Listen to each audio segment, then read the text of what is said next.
as always, got to make sure our tech is up. We can't have an episode wasted. All right, shows that we are up here. We are, as always, got to make sure our tech is up. We can't have. Okay, cool. Then 1 second, and we will begin. Welcome to all of you.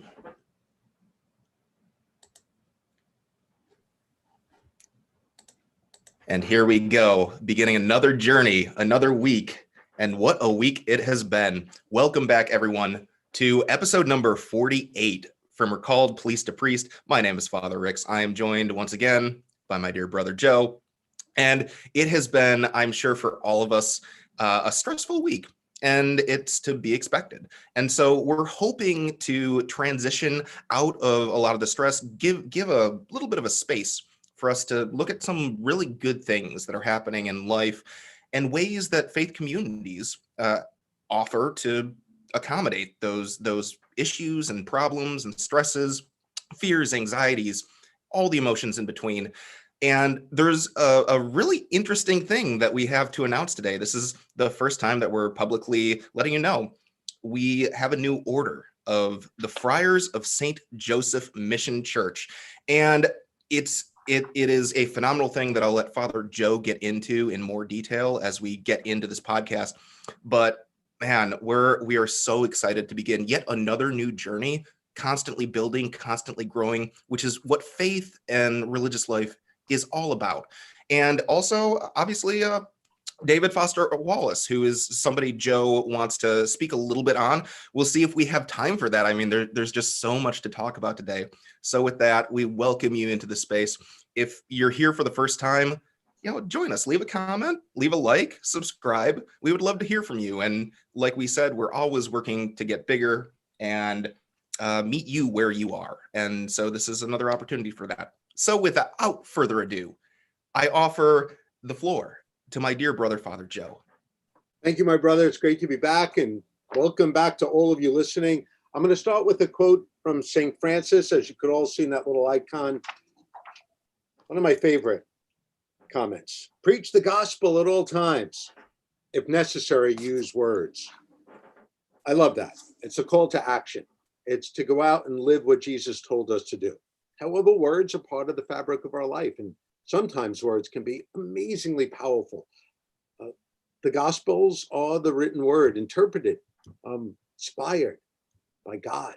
But I'm not going to start with the Gospel of Jesus today. I'm going to start with the Gospel of David Foster Wallace, an American novelist, educated at Harvard, brilliant writer and college professor, who sadly, at the age of 46, took his own life.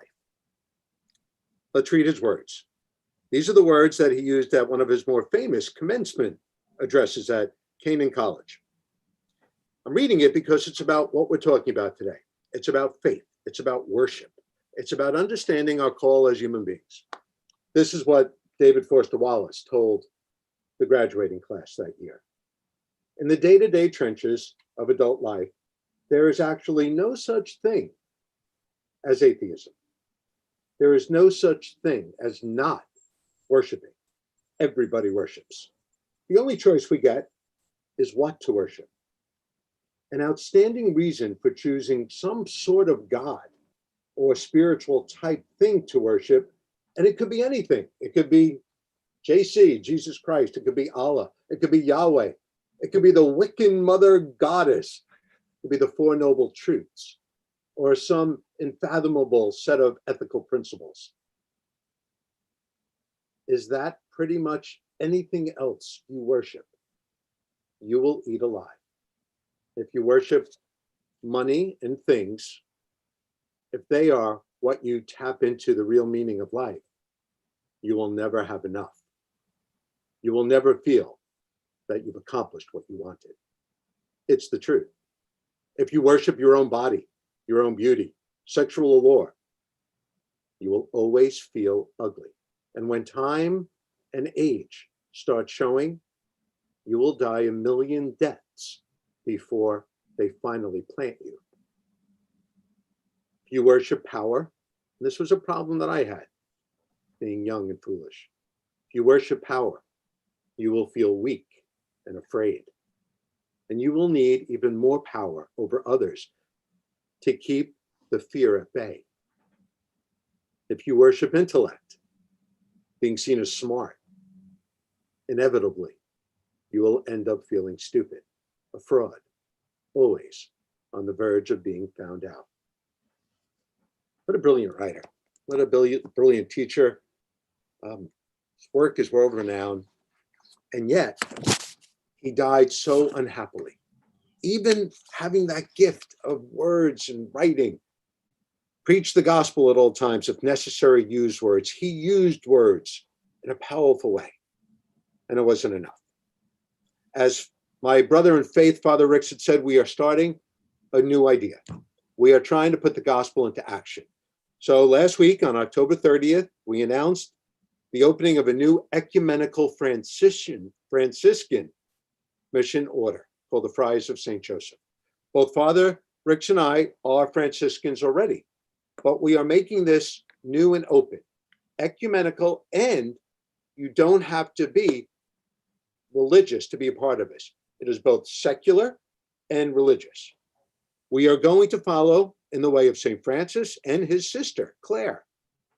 And we're going to try to find the little ways in life that make a difference, similar to the way Jesus did.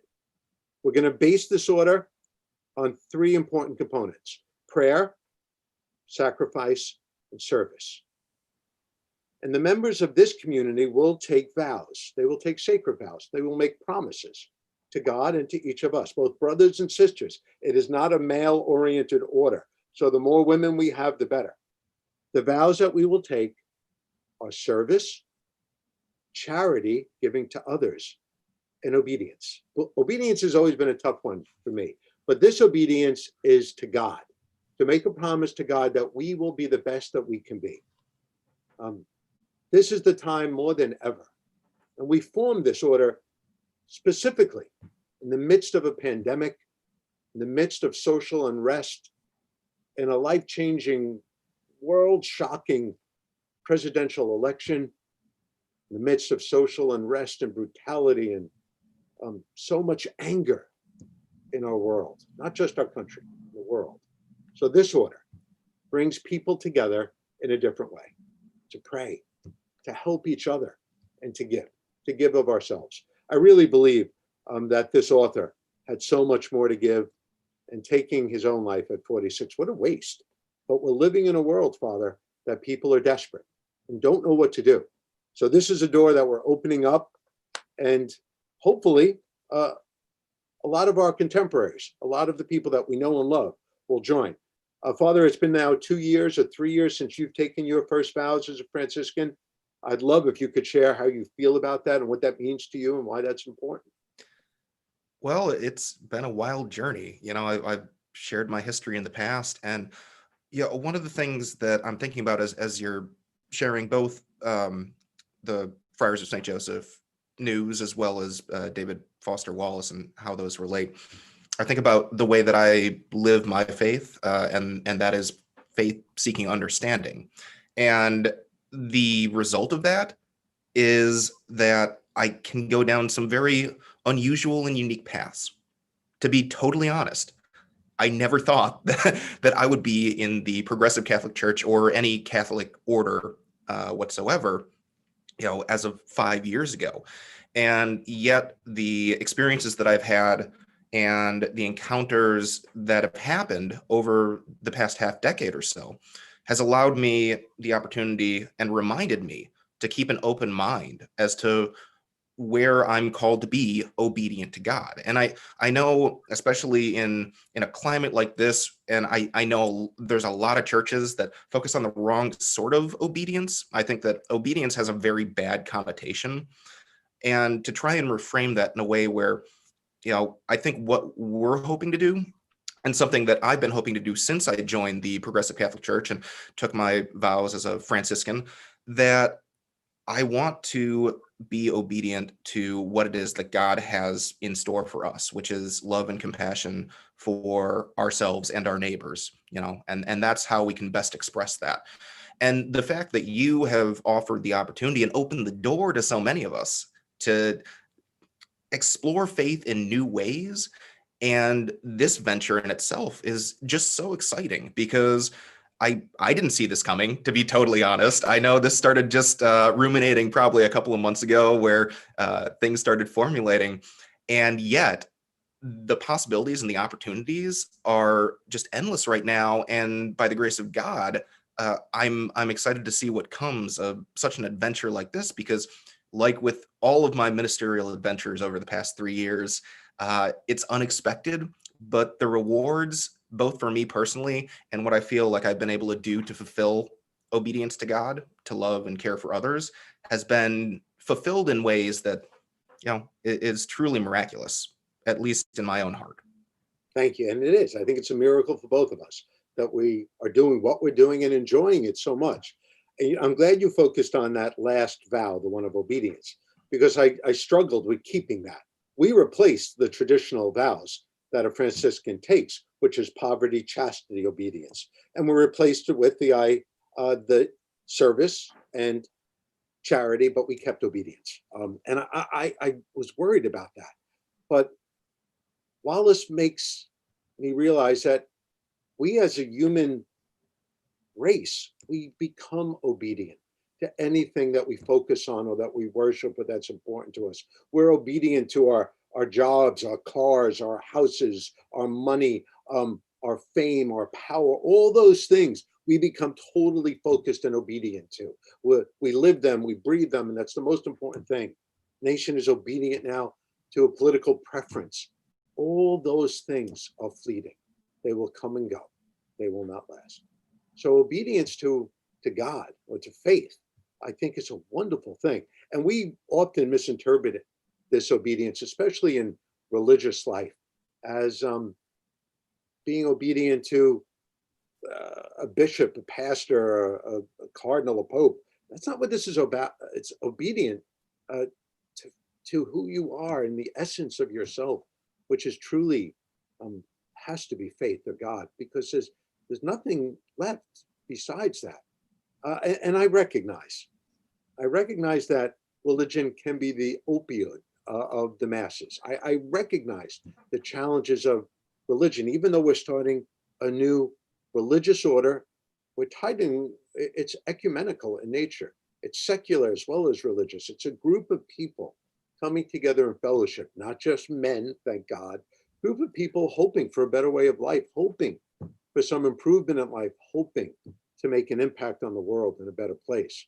And that's what I think that's why there's so much unhappiness. There's so much division in the world, because we're not coming together with a common person. There's so much division because we can't find that foundation that brings us together as a people. And I'm hoping that faith will, hoping that service will, I'm hoping that charity, giving to others will. And when I look at, I think you're right. The division in this country is quite disturbing. And I mean, even among neighbors, I know you live in a very diverse, politically and economically diverse area. And so I'm sure that you have lots of different conversations. I live in the suburbs of Chicago, so there's a lot of different opportunities for me to connect with people who I normally wouldn't do otherwise. And it's led to some very interesting results. But I think part of the beauty of faith is the welcoming of all. And I think that is religion, that is Christianity in its best essence, where we grow in our own faith and in our own understanding of God when we have experiences that we have not had before. Our eyes are opened in new ways. It's revelatory. It's it's something that I think should be upheld. And so I'm excited for that. And I just, to the thing of obedience, I was thinking to myself, well, isn't it ironic that in a world of faith where we focus so much on obedience to a person or a particular idea or whatever, Jesus himself was the opposite of mortal obedience. He was the most disobedient person, and that's part of the reason why we have the faith that we have today. So, we gotta look at both historical and biblical context to say, maybe we're misunderstanding it in this way. And as religious leaders, we have the responsibility to try and articulate what obedience actually should mean in the way that Christ portrayed it, in the way that we've seen throughout all faiths. But yeah, I think it's so easy, and it's such a beautiful thing. What you read from David Foster Wallace on the worship of things, right? We can get lost in our worship of faith, obviously, but we can also get lost in our worship of our bodies, our cars, our homes, like the wealth, power. And I know for me, that's something that resonates loud and clear. As somebody who was a former college athlete, getting older now, I took great pride and kind of, worship my body. In some good ways, I took care of my body, but in the other way, I put too much emphasis on that. So, it's one of those things where over time, I don't want to die those 1,000 deaths. So I try to find a way to readjust and re-understand what it is that's really important on what I focus on a day-to-day basis. I can't agree more. I love the idea of you pointing out that Jesus was completely disobedient in his ministry and dealing with people, the turning over of tables at the temple, even his irreverence when Pharisees try to trap him. Who should we obey Caesar? And he asks for a coin. Whose image is that? Well, the Caesar's. We'll give to Caesar what belongs to Caesar, but give to God what belongs to God. And his obedience to God never wavers, even at the end. And even in the garden, praying where blood is coming down and sweat. And Father, you can take this cup away from me, do so. But your will be done, not mine. I'm going to listen to whatever you want me to do. We don't have that anymore. That blind faith to God is missing. Father, would it be okay if I read a little bit about the principles of this new order called the Friars of St. Joseph? Enlighten us. Go for it. We covenant together. We come together to make a promise, to observe and to live the gospel of Christ. We follow the example of Francis and Clare, and we seek to encounter the living and the active person of God in our brothers and sisters. That's the key. We go forth as witnesses and instruments of the church's mission among all people to rebuild the church. That was the call of St. Francis. And he misinterprets that in the beginning. He starts building old buildings. Rebuilding the church is something that we do in wedding ministry. We had a beautiful wedding pre-Cana last night where we emphasized over and over again, God does not live in a cathedral. God is where love is. God is where you are. God is where we gather together. The second principle is to recognize human frailty and the call that it gives us for healing and forgiving daily. We shall follow the example of St. Joseph by imitating a life of complete self-giving and by praying earnestly and confidently. And finally, we as Franciscans will live and work in a spirit of peace, fidelity, and respect for life, striving to make it a sign of a world already renewed by Christ. We shall respect all creatures which bear the imprint of the Most High. We shall strive to move from the temptation of exploiting Christianity and creation toward the Franciscan concept of universal kingship, coming together in love and caring.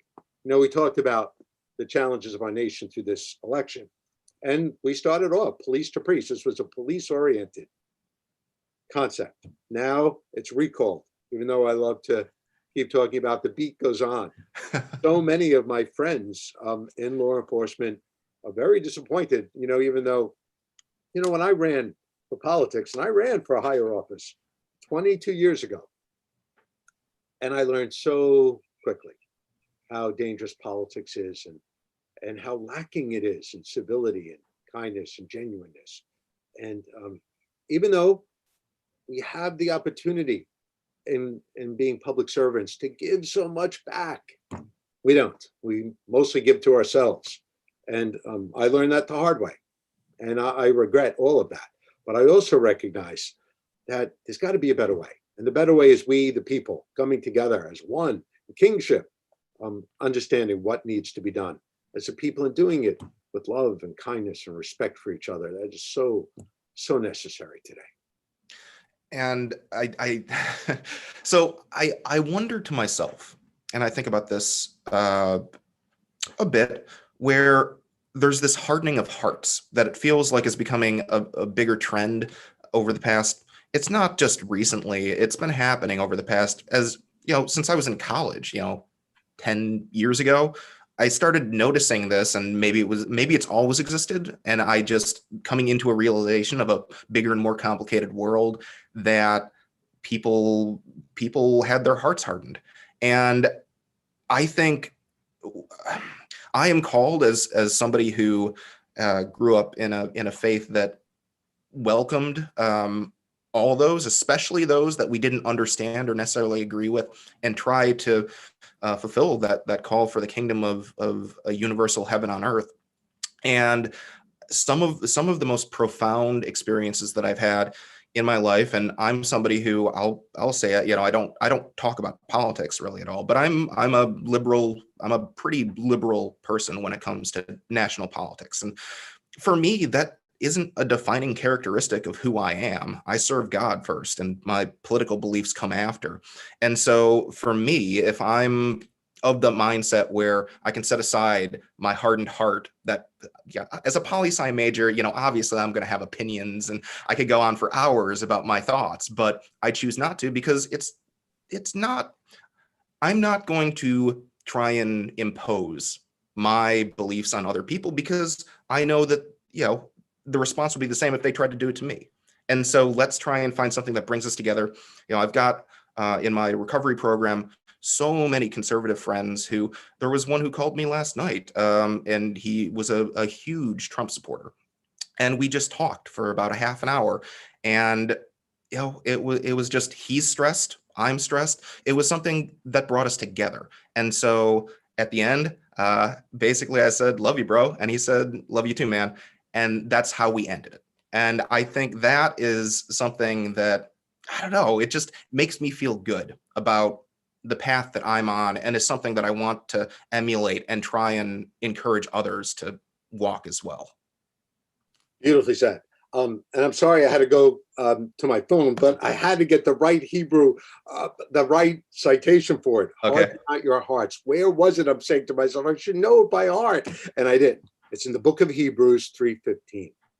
3:15, that's Harden right. not your hearts. But there's a line before that is so critical. If today you hear God's voice, harden not your hearts. Father Rix could not be more accurate. The world is hardened in so many ways. It is so hard to get together today and to understand and to love and to care. So that verse in the book of Hebrews, if today you hear his voice, harden not your hearts. Today's focus was to invite you to join us in ministry, to join us in a new way of life, to join us in this new idea of the Friars of St. Joseph. If you have any inkling at all in having a new way of life, of listening to God more closely, of following the path of faith, just like Wallace said, we're going to worship something, whether it's money, power, your body, whatever it is. Maybe it's time to recognize that it's time to worship something that's not going to go away, that's not going to disappear, that's going to be there, even in hard times. And I recognize that some of our listeners have gone through amazingly challenging times. We're still in the middle of COVID-19, moving up on 250,000 people that will die in the United States, and probably 500,000 by the time this is all over. Millions infected worldwide, people out of jobs and work and scared and frightened. All of that causes people to ask, where's God? I even myself, and I love history and thinking about some of the more challenging times of our world, the Holocaust, those 8 million people who were killed and destroyed. It was God. And the answer is God was there. God was there as witness. God was there to comfort the sorrowing. God was there to welcome those lost to paradise, because that's what this belief system is, that this is temporal, that this will drift away. and that life is eternal in paradise. And I believe that with all my heart. So to quote Father Rix, Hebrew 3:15, if today you hear God's voice, harden not your hearts. We are having our first meeting of the Friars of St. Joseph on Saturday, November the 14th at 2:00 Eastern Standard Time. It is a private Zoom meeting. If you would like an invitation, please just text us or email us at St. Joseph's Mission Church. Google us. It'll take you right to our homepage and leave a message. We would love to have you there. This has been life-changing for me, and I know it's been life-changing for my brother, Father Rix, as well.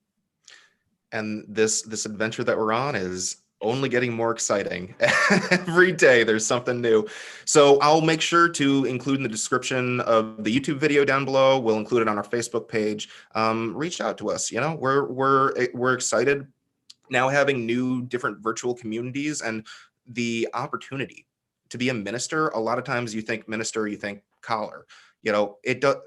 We encourage ministry in all different forms. We have so many people part of our community that have no interest in becoming clergy, but are ministers in their own rights. And so we want to lift that up. And, even if you might balk at the idea of coming to a Friars of St. Joseph meeting, not knowing really anything about it, we welcome you, because you know what? It may be for you, it may not, but there's ways to become involved, and we can continue to encourage that core message that I think Father Joe so beautifully summed up. Thank you, my brother. If you don't mind, I think we're going to end with the prayer of St. Francis. Let everybody hear what this is all about and what St. Francis calls us to do. All right. Prayer of St. Francis. Lord, make me an instrument of your peace. Where there is hatred, let me sow love. Where there is injury, pardon. Where there is error, truth. Where there is doubt, faith. Where there is despair, hope. Where there is darkness, light. And where there is sadness, joy. O divine Master, grant that I may not so much seek to be consoled as to console, to be understood as to understand, to be loved as to love. For it is in giving that we receive, it is in pardoning that we are pardoned, and it is in dying that we are born to eternal life. St. Francis, St. Clare, thank you. Thank you for inspiring us. Thank you for helping us understand that we are called. And going back to a beautiful quote that Father Rix makes us think about from Hebrews 3:15, if today you hear God's voice, and I know some of you are hearing God's voice today, harden not your hearts. Amen. Amen. Thank you all for joining us, and we'll be back next week for episode number 49. But until then, remember to go in peace, to love and serve the world. And be kind to one another. God